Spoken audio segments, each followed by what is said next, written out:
Graça e paz, queridos. É uma alegria estar aqui com vocês de manhã. Gosto muito. Primeiro que eu gosto de levantar cedo. Segundo que eu gosto de um café da manhã bem gostoso. A gente acaba exagerando e muitas vezes a gente nem almoça depois. Gostaria de compartilhar, hoje nós vamos celebrar a ceia. E a palavra, o que nós vamos estar discutindo, o que nós vamos estar falando aqui essa manhã, é sobre a ceia do Senhor. E o texto base que a gente vai estar utilizando é o que está lá em 1 Coríntios, na primeira carta aos Coríntios, a partir do verso 17, até o final do capítulo, que vai até o verso 34. Paulo está trazendo alguns ensinamentos importantes acerca da vida da igreja e que nós precisamos entender. Porque muitas vezes a nossa religiosidade, a nossa falta de discernimento, a nossa falta de entendimento e principalmente o pensar segundo a natureza humana, o pensar segundo os valores, o pensamento natural, segundo aquilo que é dos nossos interesses, a gente esquece daquilo que é importante e nós santificamos coisas que são simplesmente coisas materiais, coisas naturais, símbolo ou representação daquilo que o Senhor deixou como instrução que nós precisamos aprender e entender. Muitas vezes nós transformamos a ceia do Senhor em algo divino, sobrenatural. Nós santificamos o pão no sentido de pensar que aquilo que nós estamos comendo é o corpo. E não entendemos aquilo que o Senhor deixou como ensinamento. E Paulo reforça isso de maneira muito singular, muito especial nessa primeira carta aos Coríntios. Justamente por quê? Porque essa igreja estava passando por problemas sérios. Problemas que não são diferentes daqueles que nós enfrentamos hoje. Daquele que nós passamos no nosso dia a dia, que a maioria das congregações enfrentam. Que é perder a noção ou o sentido daquilo que nós devemos ter e viver como igreja. Nós nos preocupamos muitas vezes com a liturgia, nós preocupamos com os rituais, nós preocupamos com as coisas, com o que das coisas e esquecemos do mais importante, as pessoas, o nosso propósito e a nossa razão de viver. Aquela igreja tinha vários problemas, passava por várias dificuldades, questões de divisão, questões de falta de entendimento, questão de pecado, questão de falta de entendimento do papel que eles tinham aqui no mundo. E carregavam, devido à sua origem, a cidade que estavam, muita religiosidade. Perder o sentido, a noção, a importância dos dons espirituais, o que significava na vida da igreja esses dons, e exaltavam alguns dons que Paulo fala, olha, este é o menor dos dons. Todos deveriam ter, todos deveriam praticar e exercer, mas esse é o menor dos dons, existem coisas mais importantes. E é sobre isso que a gente vai falar um pouquinho aqui essa noite. E Paulo fala sobre isso, citando, eu quero citar alguns versículos, que está lá entre o 17 e o 33, que ele diz assim: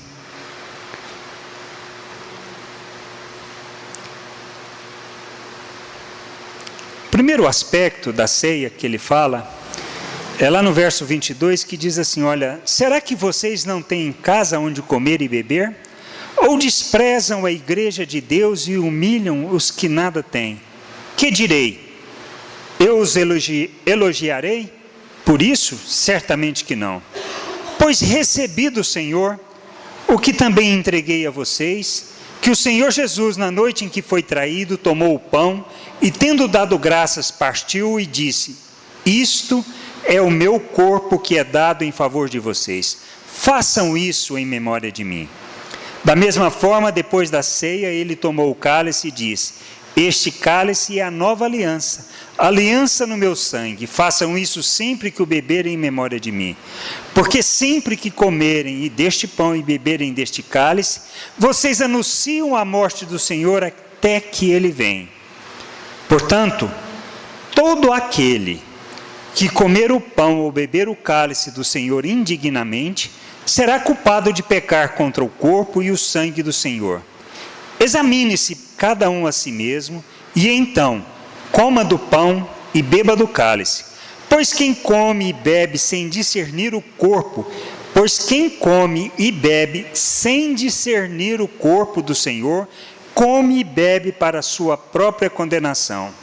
Por isso, há entre vocês muitos fracos e doentes e vários que já dormiram. Mas se nós tivéssemos o cuidado de examinar a nós mesmos, não receberíamos juízos. Quando, porém, somos julgados pelo Senhor, estamos sendo disciplinados para que não sejamos condenados com o mundo. Portanto, meus irmãos, quando vocês se reunirem para comer, esperem uns pelos outros. Se alguém estiver com fome, coma em casa, para que quando vocês se reunirem, isso não resulte em condenação. Quanto ao mais, quando eu for, darei instruções a vocês. O que nós precisamos compreender? Nós precisamos lembrar primeiramente quem somos. Qual é a nossa origem? A obra de Deus em nossas vidas, para a gente entender o que significa a ceia do Senhor na nossa vida. Quando nós compreendemos que nós recebemos uma salvação, que nós somos justificados, não porque merecemos, não porque fizemos alguma coisa, não porque temos condição de fazer alguma coisa para sermos merecedores, mas reconhecemos que é graça de Deus, que foi o operar de Deus em nosso favor, que enviou o seu Filho para nos salvar, para nos resgatar. Nós começamos a entender aquilo que Deus está querendo. Que não existe pensamento humano que nos permita fazer qualquer coisa para alcançarmos qualquer tipo de Deus por merecimento. Fomos justificados pela obra de Cristo. E é isso, um dos primeiros pontos que nós lembramos na ceia. O Senhor se ofereceu em nosso favor para nos salvar, para nos resgatar, para nos reconciliar com Deus. Para que nós experimentássemos e tivéssemos e desfrutássemos da vida de Deus, da vida eterna do Criador. A ceia, nós celebramos isso, a morte do Senhor, porque através dessa morte é que nós alcançamos vida com Deus. Não tem nada que possamos fazer, qualquer obra que possamos fazer para alcançar qualquer merecimento e qualquer favor de Deus. Esta é a coisa mais importante. A segunda coisa importante que nós precisamos entender é que quando nós somos feitos filhos, Deus nos insere na sua família. Não somos mais indivíduos separados, isolados, para viver segundo o que pensamos, desejamos ou segundo os nossos interesses.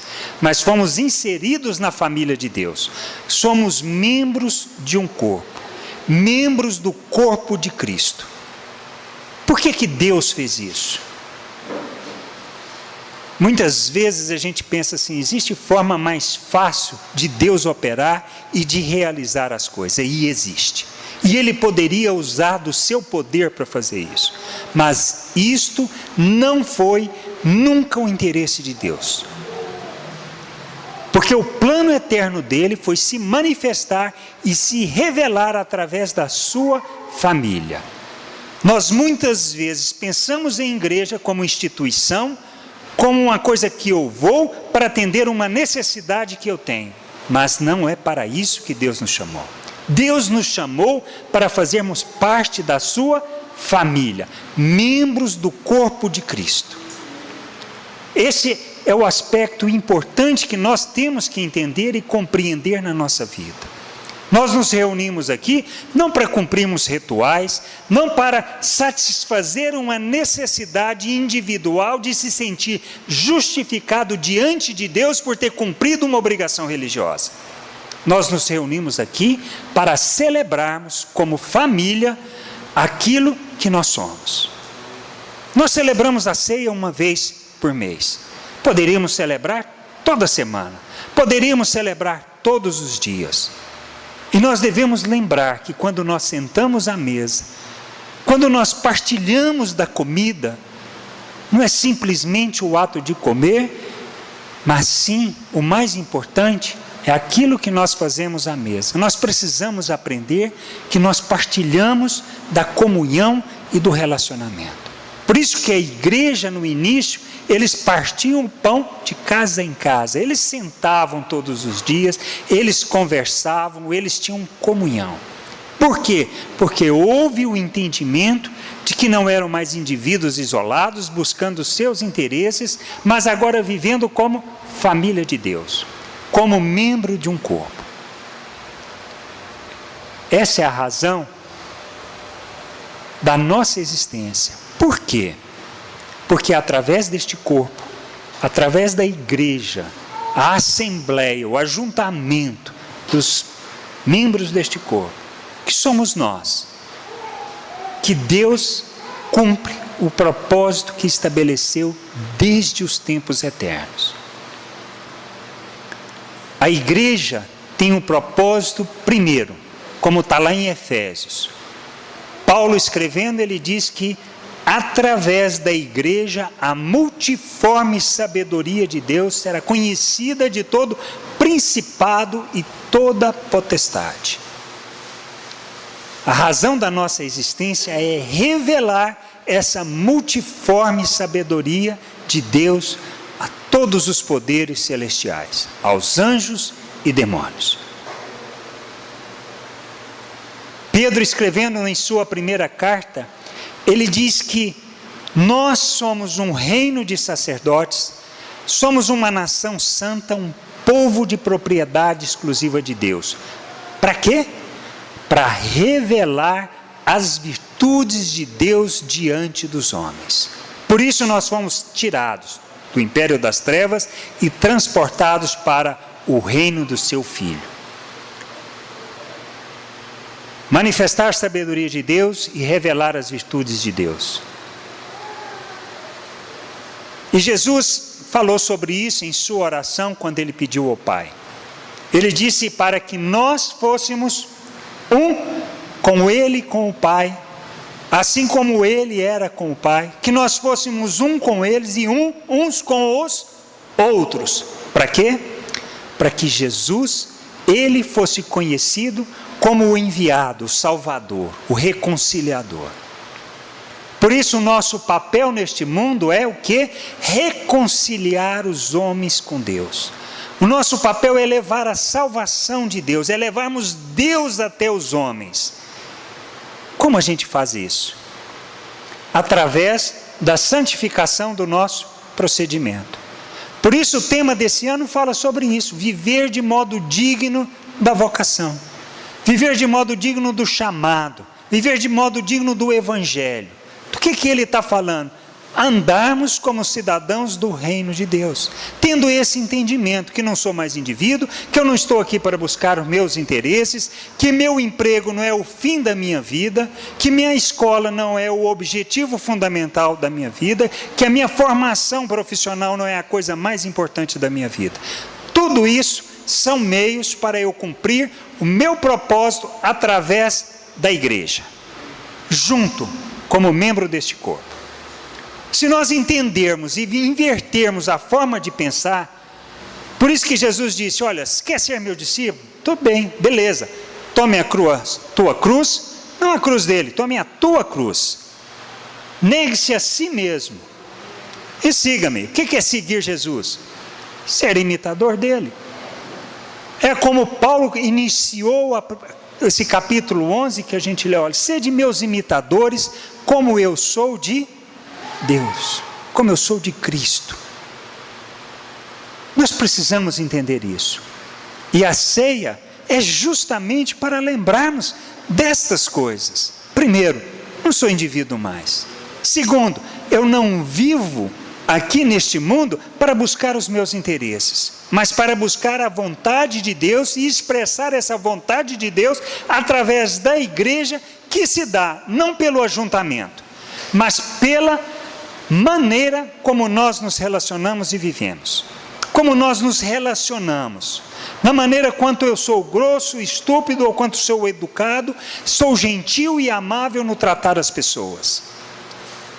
É isso que nós precisamos entender.